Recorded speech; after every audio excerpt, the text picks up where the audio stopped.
Jusqu'à maintenant, je mettais environ 8 heures pour faire une Le multibatterie et je passais à moins de 3 heures. Je vous explique comment je vais faire dans la vidéo, les évolutions de la société et les dernières news. Allez, c'est parti!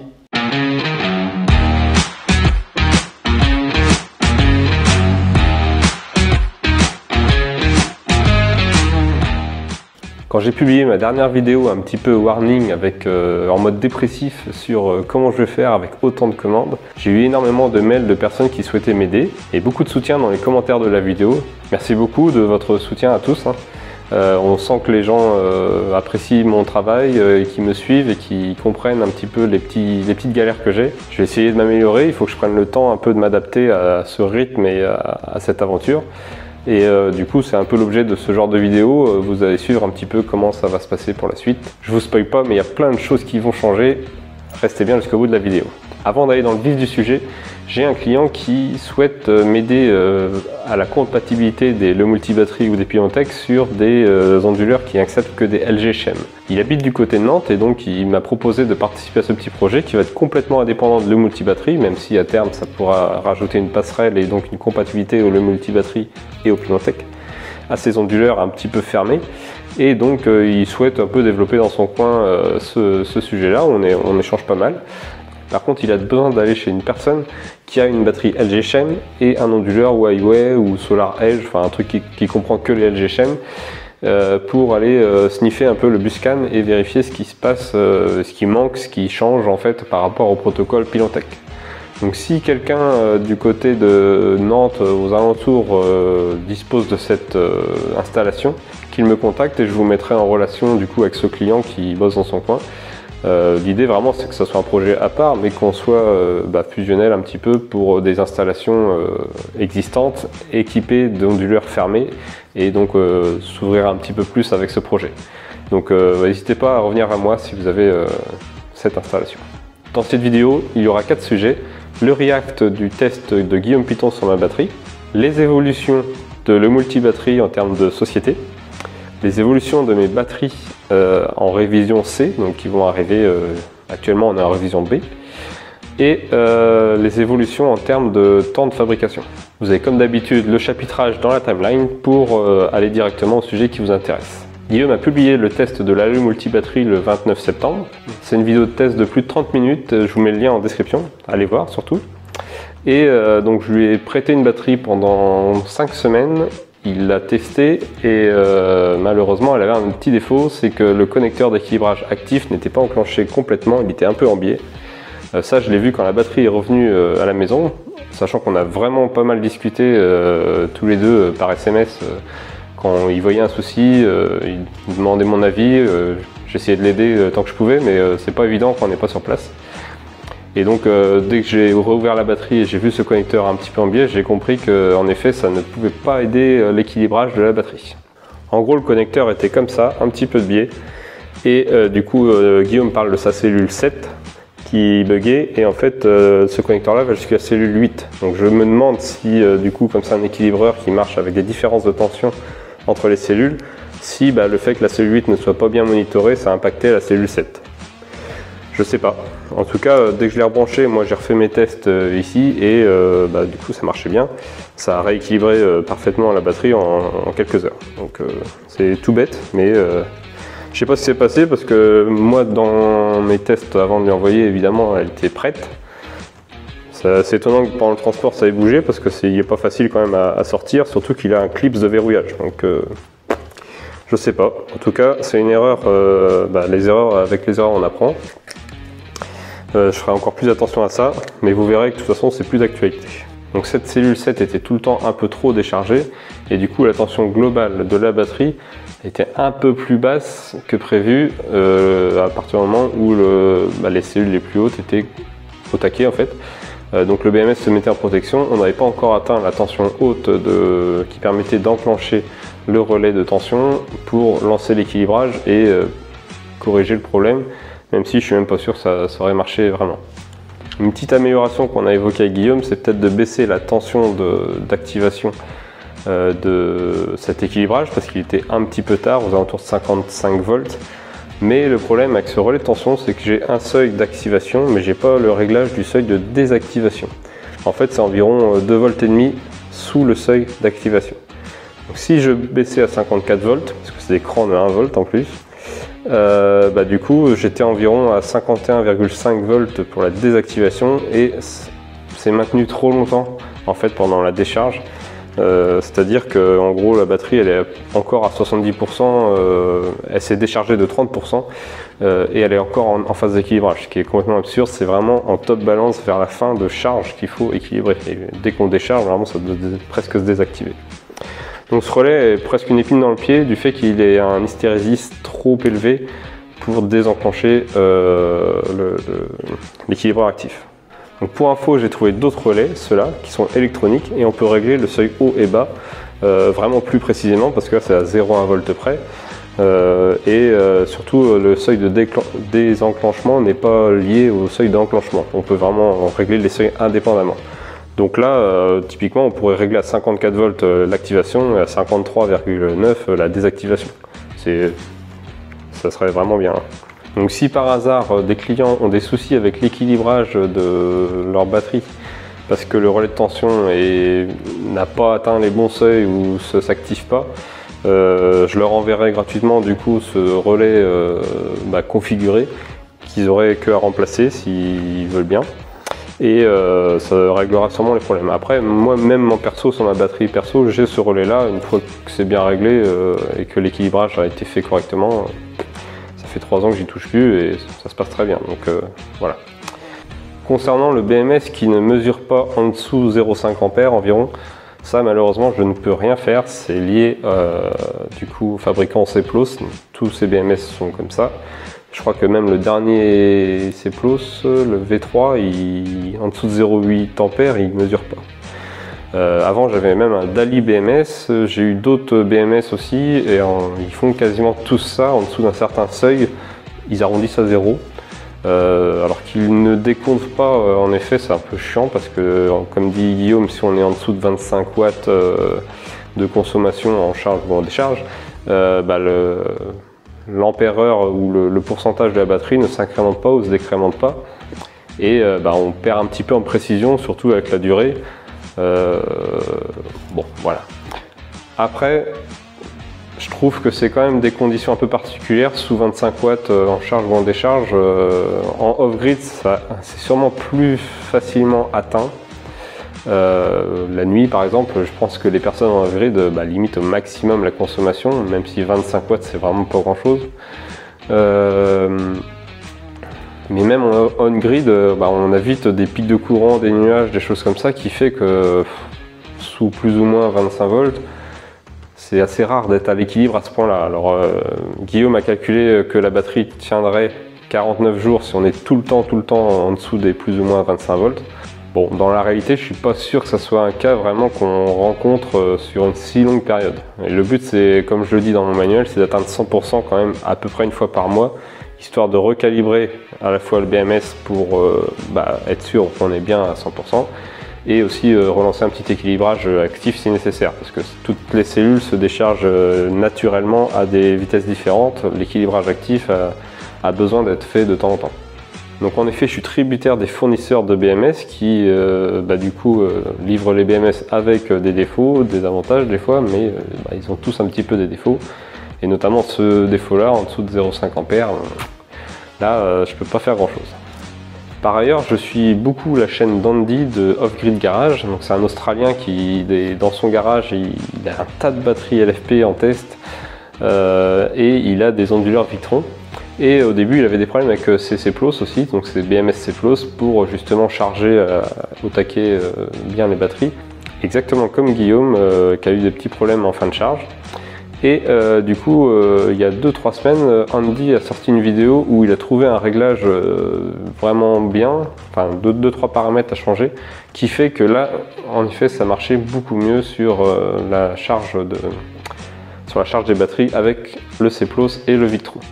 Donc moi j'ai appliqué ces paramètres, Guillaume ne les a pas eu en test du coup, mais je fais confiance à Andy. C'est juste en gros la désactivation de l'alarme pour une cellule un peu trop haute, l'alarme pour la protection, Ce qui fait que du coup la limitation de courant ne s'active pas dans le BMS et laisse l'opportunité à Victron de faire une régulation en fin de charge en tension. Du coup le courant diminue progressivement. Ça plus la correction de l'équilibrage actif, je pense que Guillaume aurait eu beaucoup moins de soucis. Donc voilà, c'est comme ça, j'avais des défauts, maintenant il faut que je corrige, je fasse attention à ne plus reproduire ce défaut. Avec Studer il a eu un petit peu moins de soucis, donc il y a peut-être aussi l'aspect Victron qui est très capricieux. Avec les nouveaux paramètres, peut-être qu'il aurait beaucoup moins de problèmes. Donc voilà, merci Guillaume pour tous ces commentaires et ce test. Moi je vais prendre en compte au maximum tes remarques. Tant que je peux, je vais les corriger parce que mes batteries sont toujours en constante évolution et je souhaite qu'elles marchent le mieux possible pour tout le monde. Au niveau des évolutions de la société, je vais fermer la micro-entreprise Le Multibatterie. Mais je la convertis en EURL. Ça va être effectif dès début octobre et j'ai trouvé le comptable qui me suit, qui fait la création d'entreprise, etc. Donc pourquoi j'ai fait ça? C'est parce que j'ai déjà atteint mon seuil de franchise TVA. Et du coup en micro-entreprise on paye des cotisations sur le chiffre d'affaires. Alors qu'en fait finalement ça va quand on a des petits chiffres d'affaires, mais ça va assez vite avec des batteries. Et donc je trouvais ça plus intéressant de passer en URL, d'autant plus que je n'étais plus limité en chiffre d'affaires. Et ça va être plus pratique pour la suite, vous allez comprendre pourquoi. Aujourd'hui dans ma file d'attente j'ai jusqu'au numéro de série 56 de réservé, mais ça fait que 38 batteries à produire encore. Donc 38 batteries à produire en 8 heures du coup par batterie, c'est une fois à peu près une quarantaine de jours on va dire, uniquement sur mes week-ends. Clairement ça fait un très long temps de production, j'annonce souvent 4 à 5 mois à mes derniers clients et c'est pas jouable, donc il va falloir que je m'améliore là-dessus, on va en parler un petit peu après dans la vidéo. Le fait que je passe en EURL et a été un petit peu compliqué parce que du coup je suis obligé de fermer la micro-entreprise alors que j'avais plein de devis en cours, uniquement perçus des acomptes, et donc j'ai demandé à mon comptable comment il fallait faire. Il m'a dit il faut absolument que vous clôturez tous les comptes de la micro-entreprise pour passer en URL et déclarer la micro-entreprise fermée. Le problème en URL c'est que la TVA passe à 20%. Et il n'y a plus de franchise de TVA, ou alors c'était les mêmes conditions que la micro-entreprise, mais ça ne servait à rien de se rebrider à nouveau sur ces conditions-là. Donc du coup, j'ai contacté tous mes clients, je leur ai expliqué la situation et je leur ai proposé de prendre moitié-moitié l'augmentation de la TVA. Et sur mes 35 clients, en gros, il n'y en a qu'un qui a préféré annuler sa commande. Les autres ont quasiment tous accepté, ou alors j'ai pas eu de réponse. Mais là-dessus, c'était vraiment délicat de demander à mes clients en gros d'avoir une TVA de 10%, même si en gros moi j'ai pris une réduction de 8% et je l'ai réappliqué la TVA à 20%. Donc c'était vraiment délicat de demander ça à mes clients, mais je suis rassuré du fait que j'ai pas à prendre la totalité de la TVA pour moi, qui m'ait suivi sur du coup ce transfert de société, et je les remercie vraiment tous.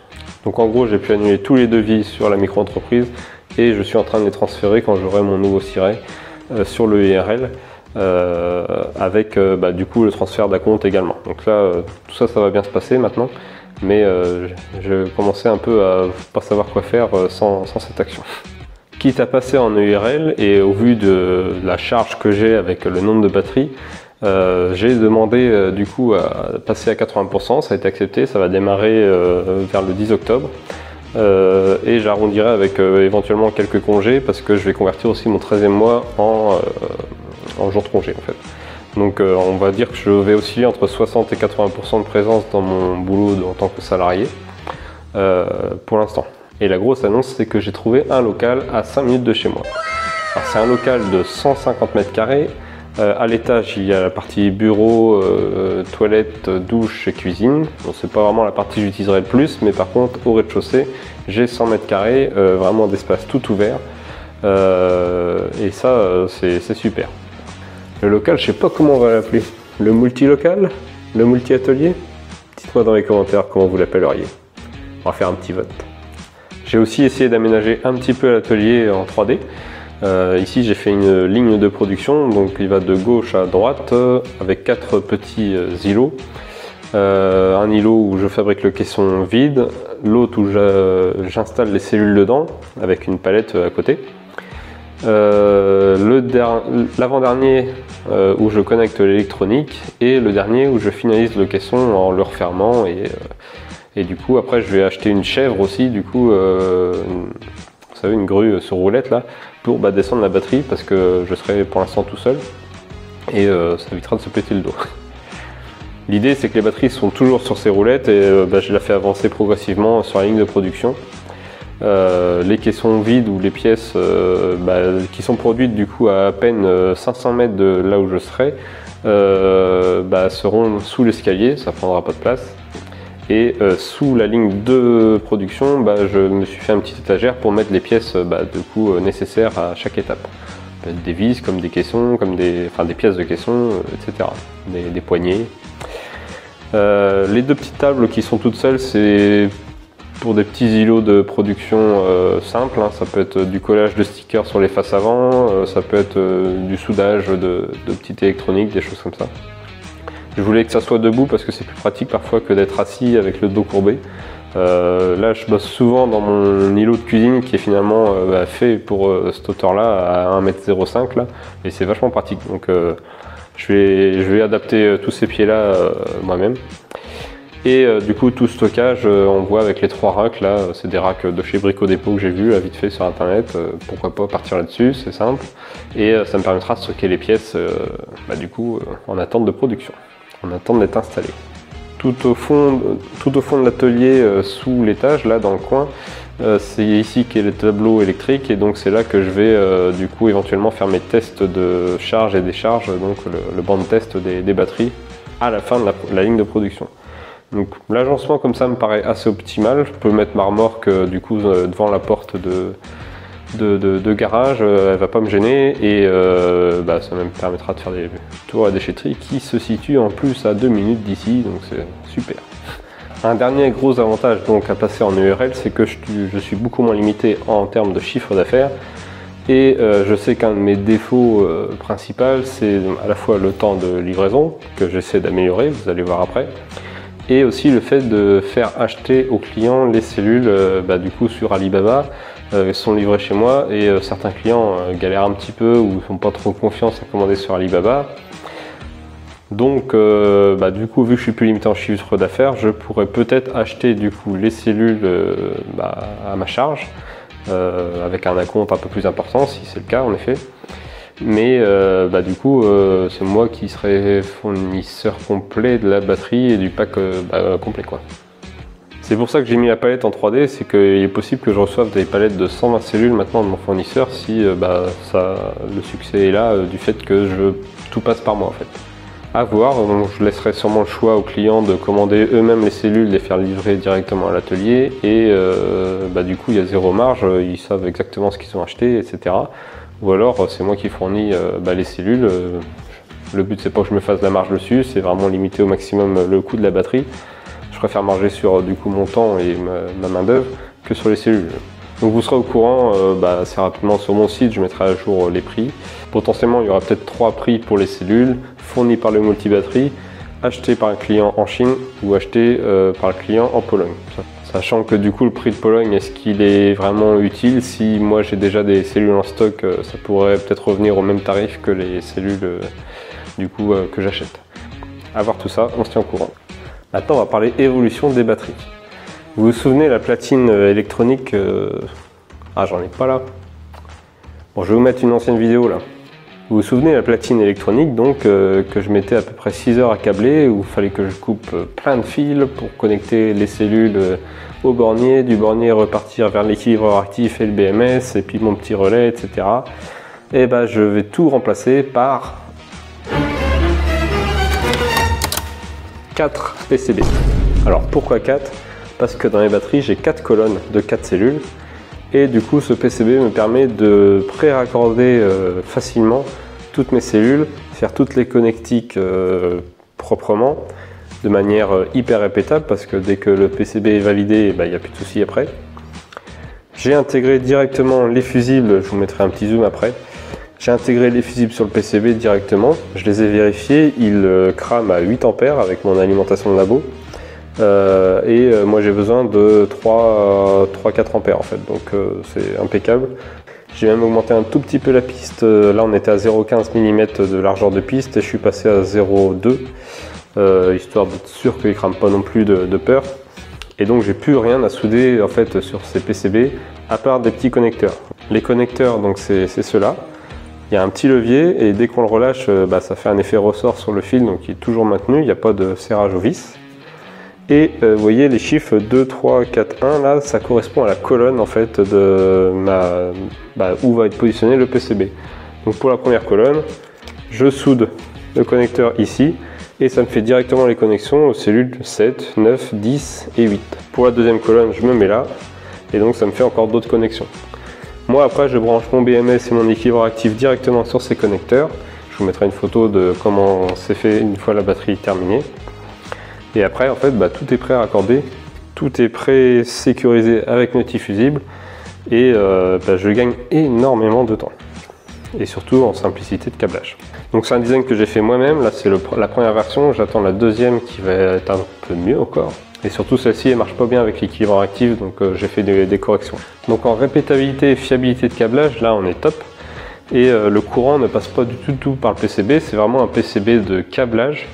Il n'y a pas d'électronique, c'est vraiment juste raccorder, faire des connexions simples. Et donc des prises de tension, il y a un petit peu de courant mais c'est pour l'équilibrage, donc ça dépasse pas 3-4 ampères. Juste en dessous j'ai mes bus bars, donc c'est eux qui prendront tout le courant, les 100 ampères demandés aux batteries. Et ça marche là-dessus, ça marche super bien. Une des autres évolutions majeures donc, de la révision C des le multibatterie, c'est le passage de cet équilibreur actif là à celui-là. Alors celui-là, vous ne le reconnaissez peut-être pas, mais si je vous le montre habillé, vous allez le reconnaître. Le nier. Alors je le démonte pour deux raisons.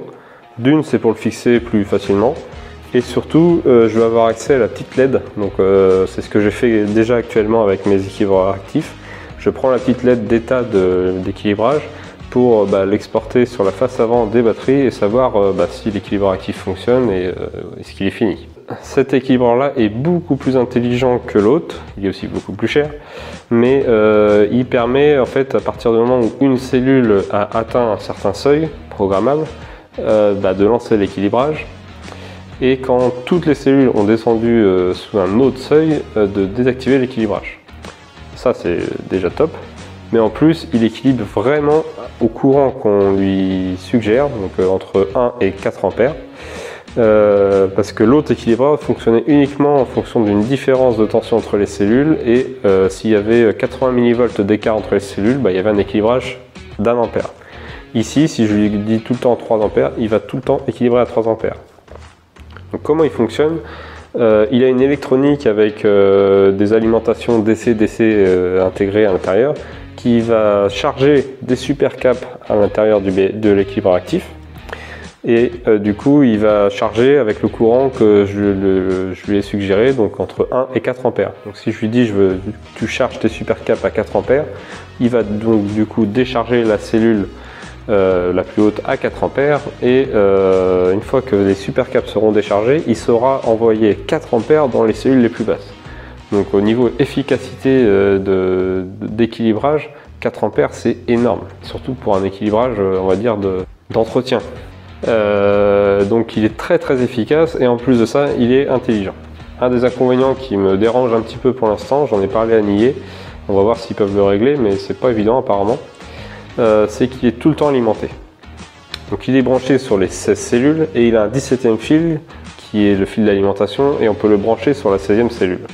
Quand je mesure le courant sur ce fil d'alimentation, je suis à 8 mA inactif.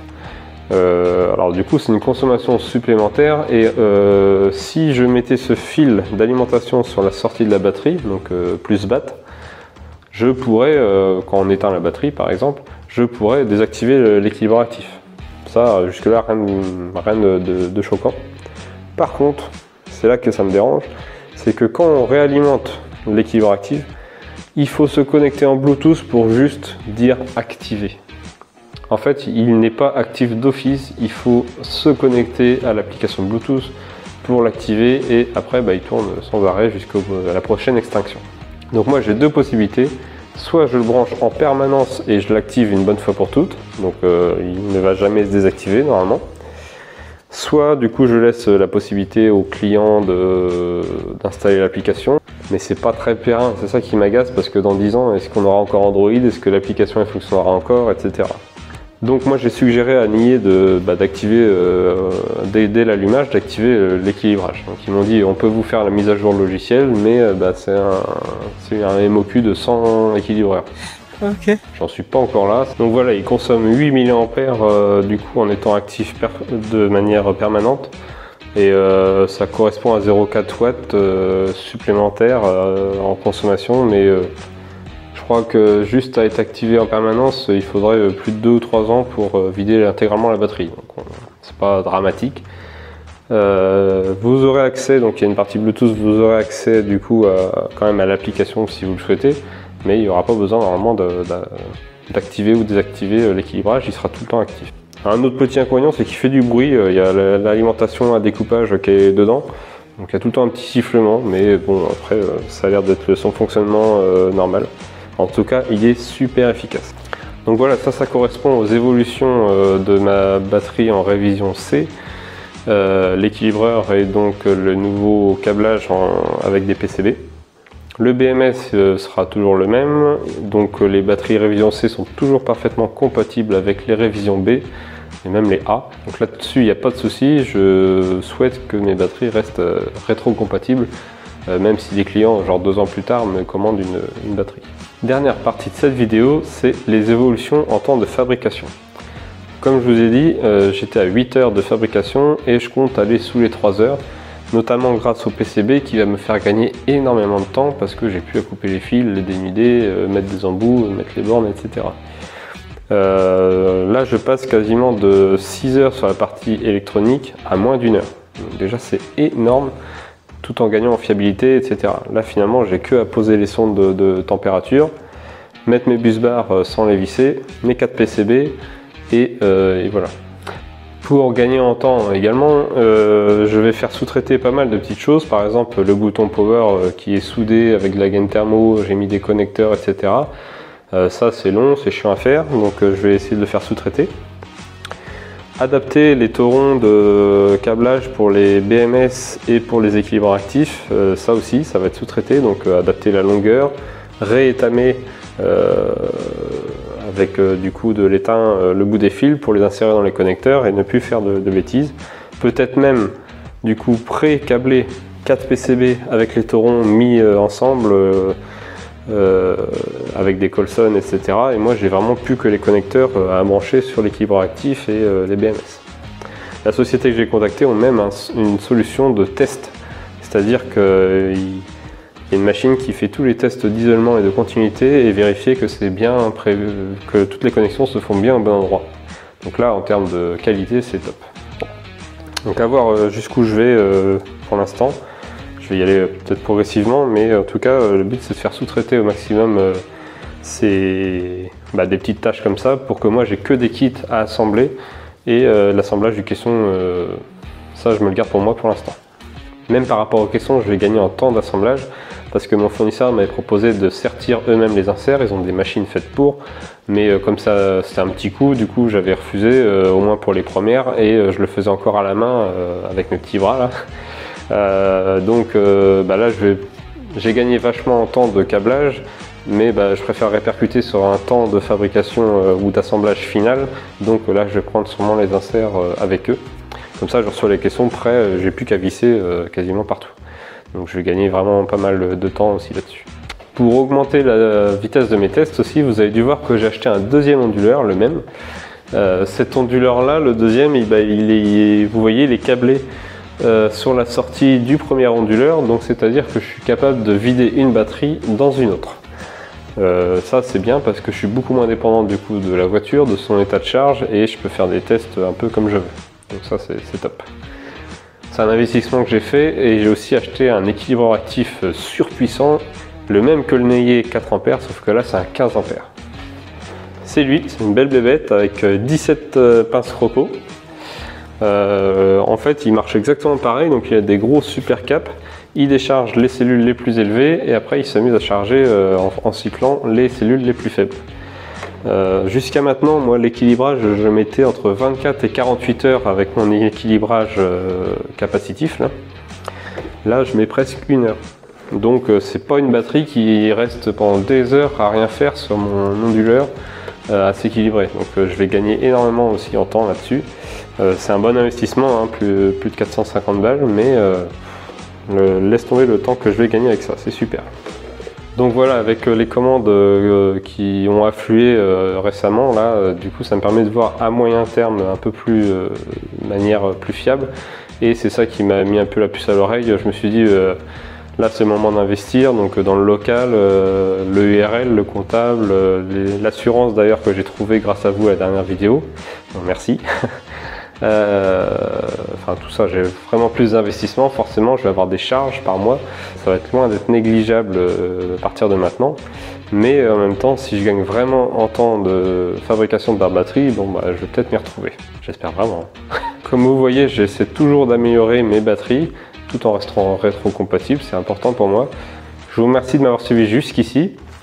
On va se retrouver très bientôt pour l'aménagement de l'atelier. Ça va faire l'objet de quelques vidéos, ça pourrait être sympa.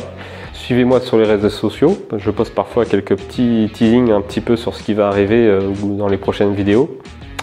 Notamment les PCB, j'avais fait une vidéo. J'ai aussi montré les batteries verticales. C'est pour vous, si vous voulez vous tenir au courant, n'hésitez pas. On est plus de 2100 abonnés sur YouTube. Ça progresse bien. Merci à tous et bienvenue au nouveau.